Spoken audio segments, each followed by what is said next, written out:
In the spring of 1945, American forces declared victory over Okinawa after the bloodiest battle of the Pacific War. The world celebrated liberation, but what the history books never told you is what happened in the weeks and months that followed, what American soldiers did to hundreds of Okinawan women, and how the U.S. military buried the truth for 80 years. This is the story of one man who tried to document it all and paid the price for seeking justice. Chaplain Thomas Whitfield arrived on Okinawa 3 weeks after the guns fell silent. At 32 years old, he had seen his share of war, ministering to dying Marines on Iwo Jima and Peleliu, but nothing prepared him for what he would discover on this devastated island. The official narrative was clear. American forces had liberated the Okinawan people from brutal Japanese occupation. The locals should be grateful. Thomas believed this completely. He had no reason not to. The island was a graveyard. Entire villages had been reduced to ash and rubble. The famous Battle of Okinawa had claimed over 100,000 Japanese military lives, 12,000 American lives, and somewhere between 40 and 150,000 Okinawan civilian deaths. Nobody knew the exact number. Nobody seemed to care enough to count properly. The survivors wandered through ruins, searching for family members they would never find. Thomas set up his chaplaincy tent near the town of Naha, or what remained of it. His job was simple: provide spiritual guidance to American servicemen as they transitioned from combat to occupation duties. He held services every Sunday, heard confessions, wrote letters home for soldiers who struggled with words. He told them they had fought the good fight, that God recognized their sacrifice, that they were heroes who had saved the world from tyranny.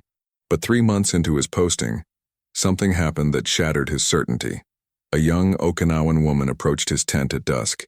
She was thin, her clothes torn, her eyes hollow with a pain Thomas recognized from countless soldiers suffering from what they called battle fatigue. She spoke no English, and Thomas spoke no Japanese or Okinawan. She held out a piece of paper with a single word written in shaky English letters: help. Thomas called for Corporal James Chen, a Chinese-American translator who sometimes helped communicate with locals. When Chen arrived and began speaking to the woman in Japanese, her story poured out in a torrent of words. Chen's face went pale. He stopped translating. Thomas demanded to know what she was saying. Chen hesitated, then quietly told him. She was describing being assaulted by 3 American Marines 2 weeks earlier. She had tried to report it to the military police, but they had laughed and sent her away. The woman's name was Haruko Miyagi. She was 19 years old. Before the battle, she had been a student, dreaming of becoming a teacher. Now she lived in a makeshift shelter with 7 other women, all of them survivors of a village that no longer existed. And she was not alone in her suffering. According to Chen's translation, dozens of women in her area had similar stories. Some had been attacked multiple times. Several young girls had disappeared entirely. The Okinawan civilians whispered about it constantly, but they had nowhere to turn. The Japanese military was gone. The American military was in charge, and the American military did not want to listen. Thomas felt sick. This had to be a misunderstanding, he thought. Isolated incidents, perhaps, but not a systematic problem. American soldiers were liberators, not criminals. He told Haruko through Chen that he would look into her case personally. He took down details, promised to bring it to the attention of proper authorities. She looked at him with an expression he could not read. Hope mixed with something darker. Resignation, maybe. She had heard promises before. That night, Thomas could not sleep. He kept seeing Haruko's hollow eyes. The next morning, he went to see Major William Crawford, an intelligence officer he had befriended. Crawford was a careful man, 40 years old with silver beginning to show in his dark hair. He had a reputation for following proper protocol. Thomas explained Haruko's accusation, expecting Crawford to be as shocked as he was. Instead, Crawford's expression barely changed. He poured 2 cups of coffee and closed the door to his office. What Crawford told Thomas over the next hour changed everything. The assaults were not isolated incidents. They were widespread. Military police had received dozens of complaints in the first 2 months of occupation alone. Most were dismissed without investigation. Some victims were accused of being prostitutes, though Crawford noted that distinction hardly mattered when discussing crimes. A few cases had resulted in court-martials, but those soldiers received minimal sentences, sometimes just a few months of hard labor. the vast majority faced no consequences whatsoever. Why was nothing being done? Thomas demanded. Crawford explained the brutal calculus of military occupation. The brass believed that prosecuting too many assault cases would damage troop morale and create negative publicity back home. America had just won the greatest war in human history. The public wanted to celebrate their heroes, not hear about their crimes. There was also a racial element Crawford was uncomfortable articulating, but Thomas understood. Okinawan women were not considered as important as white women would be. Their pain was acceptable collateral damage. Thomas felt his faith shaking. Everything he had told soldiers about fighting for righteousness suddenly rang hollow. Crawford warned him not to pursue this. There was nothing to be gained and everything to lose. Thomas thanked him for the coffee and the honesty, then walked out into the humid Okinawan summer, determined to do exactly what Crawford had warned against. Over the following weeks, Thomas began documenting testimonies. He worked carefully, quietly, using Chen and 2 other translators he trusted. Word spread among the Okinawan community that the American chaplain would listen. Women came forward, then more women. The stories were horrifying in their consistency. Attacks near water wells, assaults in ruined buildings, women dragged from their homes at night. Some victims were elderly, some were barely teenagers. The soldiers were often drunk, sometimes acting in groups, occasionally operating alone. One of the most disturbing patterns Thomas discovered involved the so-called comfort stations. The Japanese military had operated a brutal system of sexual slavery during the war, forcing women from across Asia into servitude. When American forces arrived, they found these facilities and officially shut them down, liberating the imprisoned women. But Thomas learned from multiple sources that some American units had established their own unofficial versions. They were not called comfort stations. They had no official sanction, but the function was the same. Okinawan women, some coerced through threats, others forced by desperate poverty, some simply kidnapped, providing sexual services to American servicemen. One such location operated out of a partially destroyed school building near Kadena. Thomas decided to see it for himself. He went at night, wearing civilian clothes he had borrowed. What he found confirmed the testimonies. A dozen Okinawan women, guarded by 2 American MPs who were clearly in on the operation. The women looked drugged or traumatized or both. When Thomas tried to speak to them, one of the MPs recognized him despite his civilian clothes. Within an hour, Thomas was in the office of Lieutenant Colonel Howard Brennan. Brennan was a career officer, 53 years old, with 3 decades of military service carved into the hard lines of his face. He did not raise his voice. He did not need to.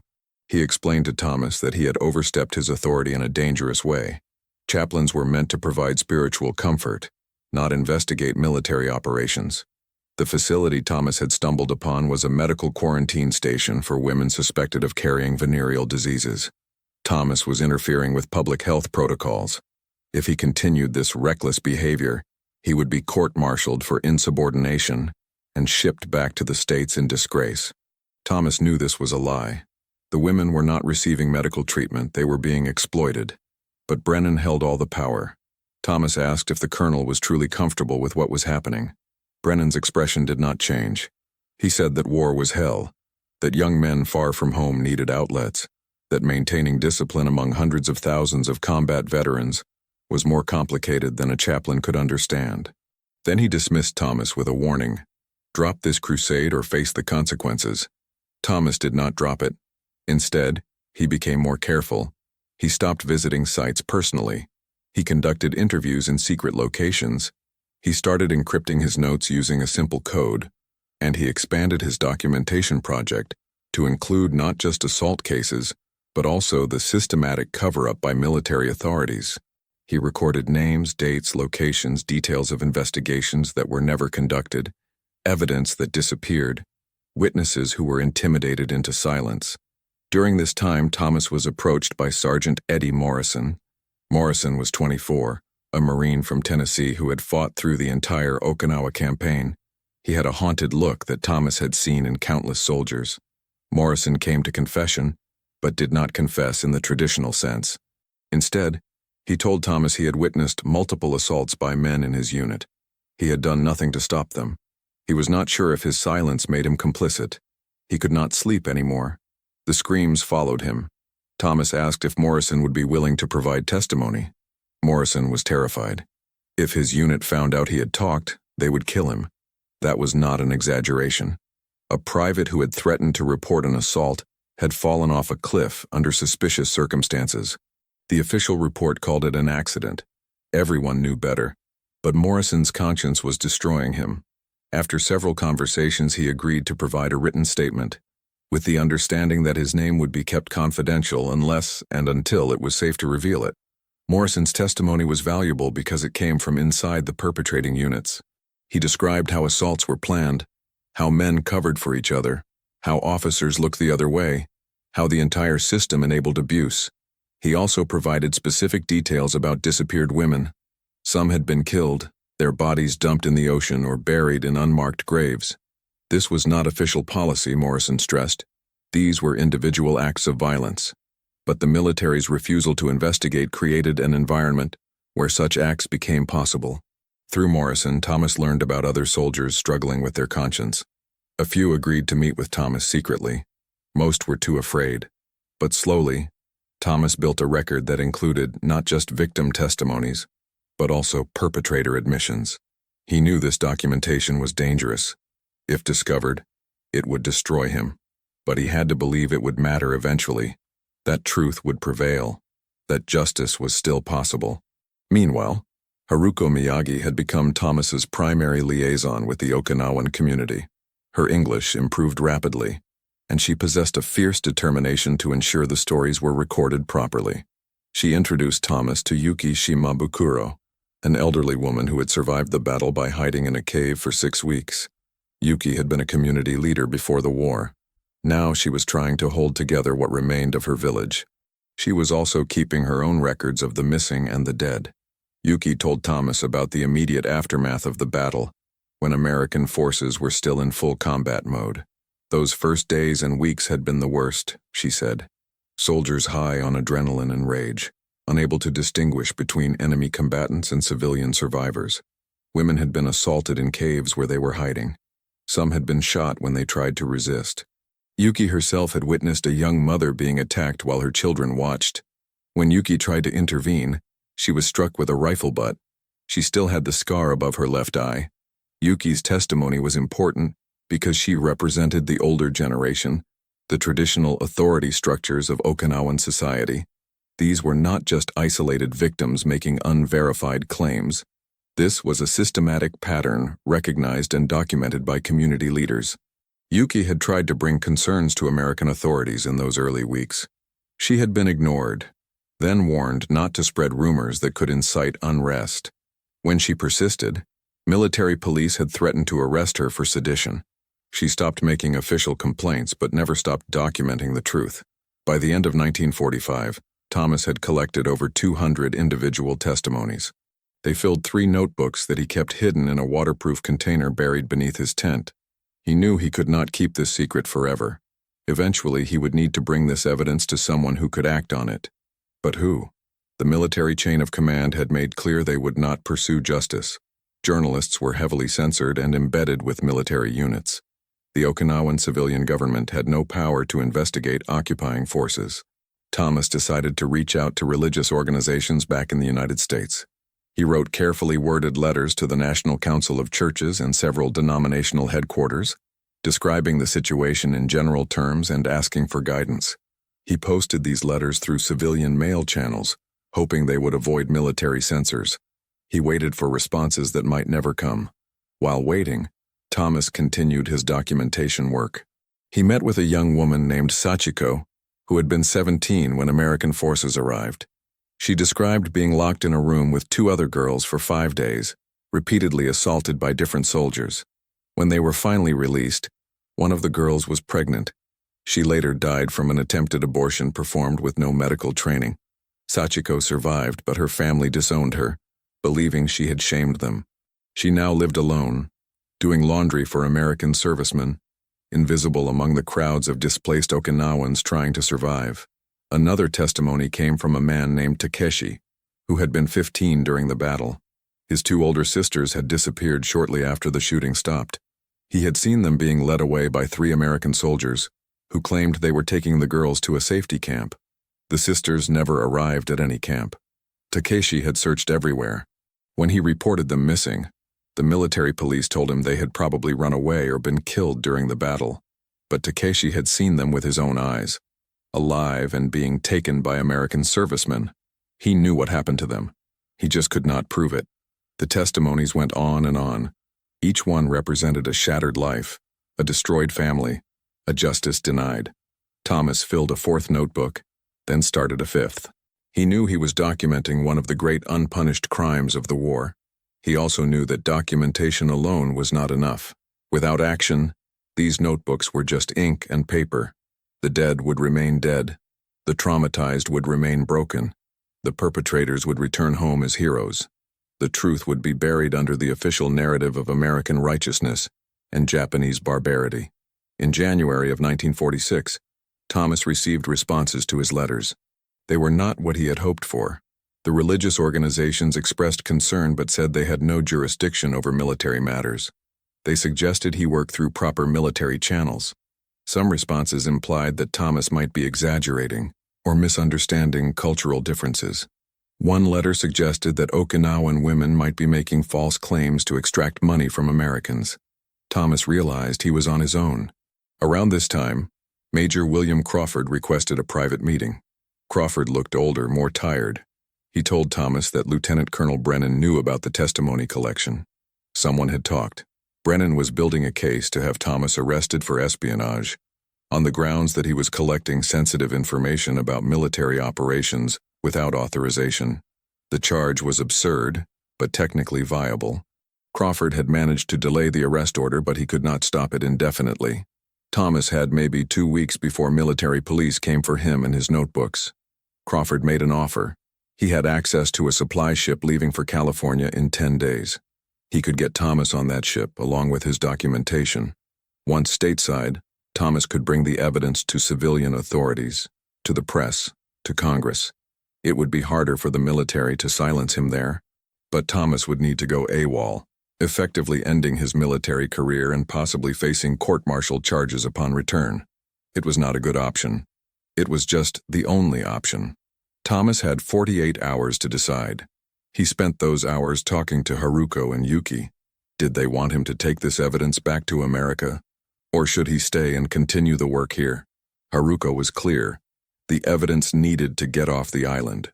Too many people had risked too much to collect these testimonies. If Thomas was arrested, Brennan would destroy the notebooks, and everything would be lost. The victims would be silenced forever. Thomas had to go. He had to try. Yuki agreed. She also gave Thomas one more testimony to record, her own, in full detail. She described everything she had witnessed in those terrible weeks after the battle. Then she gave Thomas a list of 173 names. Women and girls from her extended community who had been assaulted, disappeared, or killed by American forces. Most had never been documented in any official record. They were just gone, erased from history. Yuki wanted their names to survive, even if nothing else did. Thomas made his decision. He would take the risk. Crawford arranged for civilian clothes and fake papers identifying Thomas as a merchant marine. The plan was simple. Thomas would board the supply ship with a crew rotation, keep his head down during the 2-week voyage, then disappear into civilian life once they reached California. Crawford could not protect him after that. Thomas would be a deserter, but he would have his notebooks. The night before his departure, Sergeant Eddie Morrison came to see Thomas one last time. Morrison looked worse than ever. He had been drinking heavily, the only way he could sleep anymore. He told Thomas he was glad someone was taking the evidence to America. Then he said something that haunted Thomas. Even if the truth came out, would anyone care? America had just won the greatest war in history. Nobody wanted to hear that their boys had committed atrocities. The Japanese had done far worse things. The Nazis had done far worse things. What happened to a few hundred Okinawan women would be seen as unfortunate, but ultimately unimportant in the grand scale of history. Morrison feared the evidence would be ignored and he would carry his guilt forever for nothing. Thomas had no answer. He could only promise to try. Morrison shook his hand, then walked out into the night. 3 days later, Thomas learned that Morrison had shot himself. The official report called it a cleaning accident. Thomas knew better. He added Morrison's name to the list of casualties from this hidden war crime. Thomas boarded the supply ship without incident. Crawford's papers worked perfectly. He spent 2 weeks in a cramped storage area, reviewing his notebooks, preparing for what he would do once he reached California. He imagined headlines exposing the truth, congressional hearings demanding accountability, justice for Haruko and Yuki and Sachiko and all the others. It sustained him through the seasickness and fear. The ship docked in San Diego in February of 1946. Thomas slipped off with the crew rotation and made his way to Los Angeles. He had the name of a journalist contact, someone Crawford had suggested might be sympathetic. Thomas spent 3 days trying to arrange a meeting. When he finally sat down with the journalist and explained what he had, the man was interested but cautious. The evidence was compelling, but it was also potentially libelous. The newspapers could be sued. More importantly, there was no appetite among the American public for this kind of story right now. Maybe in a few years, when the glow of victory had faded, but not now. Thomas tried other journalists. He tried religious organizations again, this time in person. He tried veterans advocacy groups thinking they might care about military justice. The responses were variations on the same theme. This is important, but the timing is wrong. Nobody wanted to be the first to publish a story that accused American soldiers of war crimes against the very people they had liberated. It would be seen as unpatriotic, disrespectful to the men who had sacrificed so much. Thomas was told repeatedly that he was brave to document this, but also naive to think it would change anything. Months passed. Thomas lived in cheap hotels, working odd jobs to survive, constantly moving because he feared military police were looking for him. His notebooks remained hidden, unused, gathering dust. He wrote letters to politicians, but few responded. Those who did expressed sympathy but offered no concrete action. Thomas began to understand what Morrison had predicted. The evidence alone was not enough. Without institutional will to pursue justice, the truth was just words on paper. In late 1946, Thomas was approached by Major Crawford, who had returned stateside. Crawford had left military service and was now working for the Veterans Administration. He warned Thomas that the Army was indeed looking for him, though not very aggressively. Brennan had been reassigned to Europe. Most of the people who cared about silencing Thomas had moved on to other concerns. But if Thomas kept pushing this story, they would find him and charge him with desertion. Crawford suggested a compromise. Thomas could bury the notebook somewhere safe with instructions for their release after enough time had passed. Decades, maybe. When the political climate had changed. When truth mattered more than national mythology. Thomas resisted this idea for months. But by early 1947, he was exhausted and nearly out of money. He had tried everything. The evidence sat in his room, powerful, but powerless. Finally, he made arrangements with a private attorney to seal the notebooks in a secure storage facility, with instructions that they be held for 50 years before being opened. It was not justice, but it was preservation. The truth would survive, even if Thomas did not live to see it acknowledged. Thomas turned himself in to military authorities in March of 1947. He was court-martialed for desertion and sentenced to 3 years in military prison, though he served only 18 months before being dishonorably discharged. He never spoke publicly about Okinawa again. He never mentioned the notebooks. He spent the rest of his life as a civilian chaplain at a small hospital in Ohio, ministering to the sick and dying, carrying the weight of what he had witnessed and failed to change. The notebooks remained sealed until 1997, when they were opened according to Thomas's instructions. By then, Thomas had been dead for 12 years. The attorney who had stored them contacted several historians specializing in World War II and the Pacific Theater. The testimonies created a brief stir in academic circles. A few articles were published in historical journals. Some Okinawan advocacy groups seized on the evidence to support their long-standing claims about American war crimes during the occupation, but the mainstream American media showed little interest. This was old news from a distant war. The victims were long dead or very old. The perpetrators, if any were still alive, could not be reliably identified or prosecuted after 50 years. The military issued a statement acknowledging that regrettable incidents had occurred during the chaotic post-battle occupation, expressing sympathy for any victims, but noting that modern military justice systems had far better procedures for handling such cases. There was no formal investigation, no official apology, no attempt to identify or compensate specific victims or families. Haruko Miyagi had lived until 1993, dying at age 67 without ever knowing that Thomas's notebooks had been preserved. Yuki Shimabukuro had passed in 1978, still keeping her own records of the disappeared. The Okinawan community had never forgotten what happened in those months after the battle, but their memories existed outside official history. Thomas's notebooks eventually made their way back to Okinawa, where they are now housed in a small museum dedicated to the civilian experience of the war. Few visitors outside of Okinawa know it exists. Today, the tension between Okinawa and the United States military continues. The island still hosts major American military bases. Crimes committed by American servicemen against Okinawan civilians still occur, though far less frequently than during the occupation period. Each incident revives the old trauma, the old anger. Okinawan activists continue to demand justice for the crimes of 1945. American officials continue to express regret without offering accountability. The cycle never quite ends. The story of what happened to hundreds of Okinawan women after the Battle of Okinawa remains largely unknown to the American public. It does not fit comfortably into the narrative of the good war, the righteous crusade against fascism. It complicates the simple story of American heroes liberating grateful populations. So it remains hidden, not through active conspiracy anymore, but through passive indifference. The evidence exists. The testimonies are documented, but they require people to care enough to look, to question, to demand answers.